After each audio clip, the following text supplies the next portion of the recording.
Assalamualaikum warahmatullahi wabarakatuh. Dalam politik ada sebuah kalimat, tidak ada kawan dan lawan abadi, yang ada hanya kepentingan abadi. Ini seperti apa yang terjadi pada Roy Suryo dan Resmond. Awalnya Roy Suryo, Resmond dan Tifa bersatu, berjuang bersama, menghajar Pak Jokowi, menghajar Gibran, membongkar semua apa yang dia yakini tentang Pak Jokowi, tentang ijazah Pak Jokowi yang katanya palsu, kemudian tentang silsilah Pak Jokowi dan sebagainya. Bertiga seperti tiga serangga yang nggak ada habisnya, nggak ada matinya, dan nggak ada kalahnya. Tapi itu semua karena ada faktor politik. Sehingga tadi di awal saya katakan tidak ada kawan dan lawan abadi. Tidak ada kawan sejati, tidak ada lawan yang sejati. Yang ada hanya kepentingan. Nah, sekarang yang dulu bertiga gembar-gembor, sekarang Resmond pisah dengan Roy Suryo dan Tifa. Setelah Resmond sowan ke Pak Jokowi di Solo, sowan Gibran Pak Wakil Presiden di Istana, Wakil Presiden, kemudian mulai menyerang Roy Suryo. Yang awalnya bersatu, yang awalnya berjuang bersama dalam satu perahu atau satu kapal, sekarang berseberangan. Seperti pernah di kasus Jessica Wongso, Resmond dan Roy Suryo ini berseberangan. Nah, dalam VT Resmond Sianipar yang saya catat ada 7 poin intinya. Tapi yang jelas dalam proses perjuangan selama ini ternyata Resmond itu merasa menjadi babunya Roy Suryo.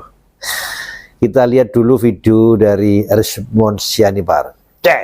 Ada sejumlah poin yang akan saya sampaikan kepada Pak Roy Suryo, ya. Poin pertama adalah terkait sejarah penulisan buku Jokowi's White Paper. Pak Roy Suryo yang terhormat, tulisan Anda hanya 50 halaman pertama yang ada pada buku Jokowi's White Paper. Yang Anda kirimkan berupa tulisan dalam WA, ya, WhatsApp, tulisan, bukan lampiran dalam bentuk Word document. Tulisan Anda hanya berupa WA messages yang saya kemudian lakukan ekspor, saya copy, ya, pesan-pesan Anda tersebut yang dikirimkan oleh Bu Tifa, saya kirimkan akhirnya ke email, lalu saya tata dalam bentuk Word document, saya layout sendiri, sayalah melakukannya untuk Anda yang Anda sering mengaku sebagai peneliti yang maha pintar, maha hebat sejagat raya. Dari situ kalian bisa mengerti, saudara, bagaimana Pak Roy Suryo ini sebagai peneliti, tetapi tulisannya berupa WA messages, bukan dalam bentuk Word document, ya.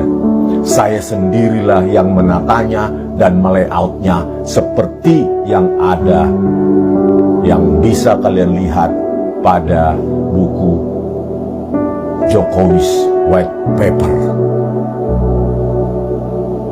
Saya seperti babu Anda, Pak Roy Suryo. Anda tidak punya usaha sama sekali untuk menatanya dalam dokumen. sehingga saya tinggal menempatkan pada buku file dokumen yang telah saya tata. Sayalah yang menatanya halaman demi halaman tulisan Anda itu. Bagaimana mungkin seorang peneliti, Anda mengaku peneliti paling hebat seantero dunia ini, tetapi Anda mengirimkannya lewat WA, WhatsApp messages.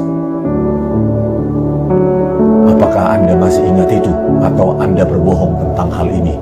Karena saksinya ada, yaitu Dr. Tifa. Yang kedua, poin kedua, tulisan Anda Pak Rosuryo bagi saya hanya sekedar artikel-artikel seperti yang ada di artikel online. Bukan merupakan kajian ilmiah digital forensik yang secara mendalam dan objektif. Itu hanya menceritakan kejadian-kejadian yang menurut saya itu hanya kerja jurnalistik. Yang ketiga, metode yang ada pada tulisan Anda 50 halaman pertama pada buku Jokowi White Paper memiliki dua metodologi. Yang pertama, ELA, Error Level Analysis, dan Gradient Analysis yang terakhir Anda tambahkan kepada saya. Error Level Analysis itu merupakan analisa distribusi rasio kompresi pada sebuah citra digital. Sementara Gradient Analysis adalah menganalisa slope atau kemiringan atau delta di antara piksel-piksel tertentu dalam sebuah region yang menganalisa perubahan nilai intensitas di piksel-piksel tetangga. Apa yang Anda tuliskan hanyalah sekedar produk atau output dari software yang Anda gunakan, yang tidak Anda jelaskan bagaimana parameter tuning itu dilakukan, bagaimana threshold itu Anda lakukan. Disinilah tidak adanya nilai keilmiahan, yaitu hanya sekedar memasukkan citra digital masukan ke dalam sebuah software, lalu Anda katakan itu ilmiah. Karena saya yakin Anda tidak memiliki pondasi matematika yang menjadi dasar ilmu digital image processing, yaitu matematika teknik, matematika numerik, ya, atau analisa numerik, sistem linear, sistem tak linear, diferensial, matematika lanjut, dan lainnya, sehingga Anda tidak menganalisanya secara mendalam seperti tulisan saya sebanyak 480 halaman lebih di dalam buku Jokowi White Paper. Itulah objektivitas kita sebagai pertanggungjawaban sebagai seorang peneliti. Yang keempat, Anda sekarang mendengung-dengungkan, mendeklarasikan sebagai seorang peneliti yang paling hebat di Indonesia ini, bahwa orang yang bertentangan dengan Anda anggap salah. Anda anggap Anda sepelekan semua argumentasi ilmiah orang lain, karena Anda merasa orang yang paling hebat dalam digital forensik, dalam digital image processing, meskipun ya Anda lulus sebagai S1 komunikasi politik, S2 kesehatan, dan lainnya. Kalau kita lihat jejak seorang peneliti, tentu ada buku yang diterbitkan secara profesional oleh penerbit lain yang diteliti sehingga layak untuk diterbitkan. Ada jurnal, ada paper, ada book chapter, dan jejaknya tercatat setidaknya di dalam Google Scholar. Anda sebagai peneliti yang merasa paling hebat saat ini tidak memiliki jejak itu satu pun Tidak ada buku, chapter, jurnal yang tercatat dalam Google Scholar Anda. Tetapi Anda meremehkan semua orang, mendewakan diri sendiri. Ini yang membuat saya kecewa. Dan saya mencurigai adanya afiliasi politik. Makanya saya keluar dari kasus ini. Anda mendompleng tulisan saya 480 halaman itu. Ini yang saya tidak suka.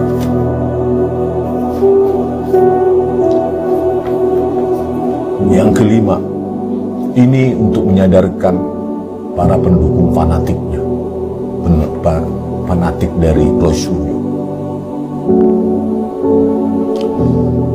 Saya mengatakan, Pak Rosario, janganlah sesatkan mereka dengan narasi Anda, dengan popularitas Anda di media sekarang. Ya, karena itu akan ditelanjangi di pengadilan. Karena Anda tidak pernah memiliki sejarah menulis tulisan ilmiah yang bisa dipertanggungjawabkan. Anda hanya bernarasi, menggunakan software, lalu merasa paling hebat. Jangan sesatkan publik, Pak Rasul. Sadarlah. Jangan serang semua orang yang tidak berpendapat sama dengan Anda. Yang keenam, track record dalam penulisan buku JWP yang 50 halaman itu milik Anda. Yang Anda berikan lewat hanya chat messages yang tidak terstruktur dalam buku seperti buku. Belajar dari kejadian itu, saya sangat tidak percaya Anda memiliki kompetensi untuk menulis buku Gibran Black Chapter ataupun apapun tentang itu. Karena Anda tidak punya histori dalam menuliskan buku, Pak Rasul. Tidak ada satupun catatan digital, catatan apapun mengenai Anda menuliskan sebuah buku, kecuali 50 halaman buku di dalam buku Jokowi's White Paper.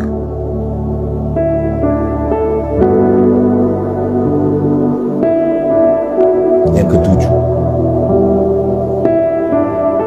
jika ini mau diselesaikan secara ilmiah, saya siap bertemu secara terbuka dengan Anda, Pak Rasul, untuk mengungkapkan analisa temuan saya yang baru. Bagaimana saya memasukkan variabel geometri, variabel pencahayaan di dalam analisa-analisa saya yang menjadi pembaruan dalam analisa saya yang 480 halaman itu tersebut. Ini membuktikan bahwa saya tidak bias sebagai peneliti, tidak didrive oleh kepentingan politik apapun. Itulah yang saya terangkan kepada penyidik. Ayo kita bertemu secara terbuka. Kita tunjukkan kepada publik bagaimana kualitas saya, kualitas Anda, dan yang lainnya, para peneliti lainnya. Itu yang paling bermartabat, yang bisa kita lakukan. Jangan menyerang sana sini dengan gaya buka baju, ada kaos, gak lucu. Sekali dua kali mungkin lucu, tapi orang lama-lama muak dengan perilaku Anda yang mengaku sebagai peneliti yang paling hebat, yang diglorifikasi oleh para pendukung fanatik buta Anda.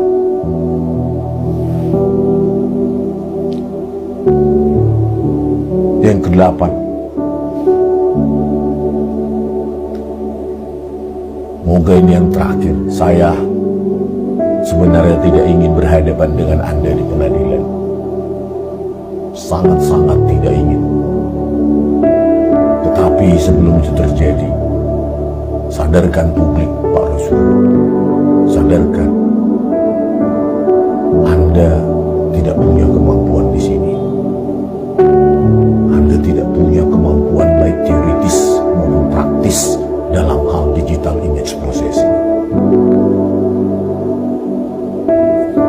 Pesan saya ini tidak Anda dengarkan. Apa boleh buat? Ya, lakukanlah sepuasmu, sepanjang masih ada glorifikasi puja-puji dari pendukung fanatik Anda. Ya, bagi pendukung fanatik Roy Suryo, bacalah buku Jokowi White Paper. 50 halaman pertama itulah sebenarnya kemampuan dari Roy Suryo yang Anda agung-agungkan. Yang merasa peneliti paling hebat sedunia ini, meskipun tidak pernah punya jejak tulisan apapun. Lihatlah janji-janjinya menuliskan apapun, menuliskan Gibran Black Chapter dan lainnya. Itu hanyalah omong kosong. Pelajaran saya dalam kasus Jokowi White Paper, saya tidak mau ada orang yang mendompleng tulisan saya. Ada orang yang merasa paling hebat, ternyata hanya menyuplai data dalam bentuk chat, WA messages, dan di luaran sana dia mengaku orang yang paling hebat, orang yang paling analisanya yang perlu didengar dari televisi ke televisi sampai 2-3 kali, kehausan popularitas. Semoga ini menjadi pembelajaran publik. Jangan penelitian itu dikapitalisasi, dipakai oleh kepentingan-kepentingan politik. Oleh karena itu saya keluar dari kasus ini karena saya mencium aroma politik yang sangat bau busuk. Politik yang sangat bau busuk. Bagaimana tulisan saya dieksploitasi untuk kepentingan mereka. Bagi kalian yang tidak percaya, saya hanya mengatakan, terserah. Kita akan lihat di pengadilan, apakah Pak Roy Suryo ini seorang peneliti, apakah hanya sekedar pendompleng dari kasus yang sedang populer. Terima kasih. Semoga ada yang sadar. Kalau tidak sadar pun, who cares? Kita semuanya sudah melihat betapa bertolak belakangnya dari awal bersama, bersatu, berjuang bersama, satu kata, menyerang Pak Jokowi dan Gibran, sekarang memusuhi. Ya. Ada 7 sekali lagi yang saya catat. Yang pertama, tulisan buku Jokowi White Paper itu yang tulisannya Roy Suryo hanya 50 halaman. Itu pun disampaikan ke Rismon hanya bentuk WhatsApp. Hanya 50 halaman. Kemudian yang kedua, apa yang ditulis Roy Suryo yang hanya 50 halaman itu menurut Rismon bukan penelitian, tapi hanya sebuah artikel online yang tidak bermutu. Kemudian yang ketiga, tulisan Roy Suryo itu hanya menjelaskan metode yang digunakan dan output dari software itu, tidak menjelaskan metode atau software itu digunakan seperti apa, kemudian implementasi terhadap ijazah Jokowi seperti apa, tidak ada. Ya, tidak ada penjelasan tentang apa yang dilakukan oleh Roy Suryo berkaitan dengan penelitian ijazahnya Pak Jokowi, tidak ada. Kemudian yang keempat, Rismon mengatakan latar belakang pendidikan Roy Suryo itu tidak jelas, tidak linear. Pertama, S1-nya adalah politik, S2-nya kesehatan, jadi nggak linear. Jadi nggak cocok kalau dia dikatakan seorang peneliti. Ya. Tidak cocok Roy Suryo itu dikatakan sebagai peneliti, apalagi selain ijazah tidak relevan. Setelah dicek oleh Rismon, ternyata Roy Suryo belum pernah buat buku, belum pernah bikin jurnal, paper dan yang lain seperti yang dibuat oleh peneliti-peneliti biasanya. Kemudian yang kelima ini adalah pesan Richmond Sianipar untuk Roy Suryo agar tidak menyesatkan rakyat. Yang keenam, Richmond Sianipar siap bertemu dengan Roy Suryo kapanpun, dimanapun, bertemu dua orang ini agar Richmond Sianipar bisa menjelaskan temuan barunya Richmond berkaitan dengan ijazah Pak Jokowi yang akhirnya membantah sendiri, tulisannya sendiri dibantah oleh Richmond sendiri yang awalnya mengatakan ijazah Pak Jokowi 11.000% palsu. Sekarang setelah ada penelitian ulang ternyata Richmond beranggapan bahwa ijazah Pak Jokowi ternyata asli. Dan yang ketujuh, yang terakhir, Richmond Sianipar mengatakan Roy Suryo tidak mempunyai kemampuan dalam meneliti. Ya, inilah pesan dari seorang yang dulunya kawan sekarang menjadi lawan. Hal itu biasa terjadi dalam dunia politik. Dan memang ini ada kaitannya dengan politik. Kita tunggu sampai akhirnya seperti apa. Wassalam.